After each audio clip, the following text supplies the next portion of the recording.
Hello，大家好，我係 Sylvia Wong，加拿大地產經紀 License Alberta 同埋 BC 省。咁今日咧，亦都係啦，同好多朋友同埋啲客戶傾起咧，就係覺得點解搬屋嗰陣時要租用一個自助式嘅貨倉？咁租用呢啲嘅單元咧，就好容易去處理簡化呢個搬屋嘅程序，同埋亦都可以幫助你佈置即係準備賣嘅間屋嗰個過程。咁點解有咁多好處咧？租用呢啲自助貨倉嗰個單元咧，有5大好處喎。咁邊5大咧？喺搬嗰個過程中係非常之有用嘅。首先第一就係呢個儲物間咧，有助於你整理同埋組織下 organize 下你啲物品啦，因為好多雜物噶嘛。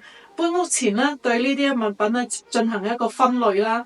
咁你就冇咁亂，同埋冇咁忙，亦都減少一啲嘅慳翻好多時間。提供咗時間上嘅靈活性啦，亦都可以適應臨時搬遷同埋搬出搬入新屋之間嗰個過程。第三，呢啲一個儲藏嘅單元咧，提供咗一個好安全、氣候亦都可以控制嘅環境，亦都保護到你啲好貴重嘅物品啦，預防又唔會俾人哋偷嘢啦，同埋一啲天氣嘅問題你都唔需要擔心嘅。咁第四咧有咩好處咧？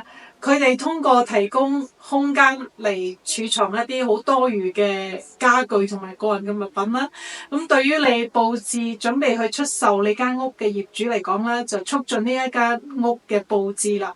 佈置得更靚，咁就好容易賣間屋啦，亦都吸引咗好多嘅潛在嘅客戶。到最後啦，咁呢一啲嘅儲物嘅 unit 咧，就係即係好似一個集中嘅存放嘅地點，簡化咗搬屋嗰個物流。實現咗分層，即係喺運輸嘅過程當中減少好多嘅壓力啦。咁管理啊、搬遷啊呢種複雜性就好容易搞掂啦。多謝大家嘅收睇，下次再見。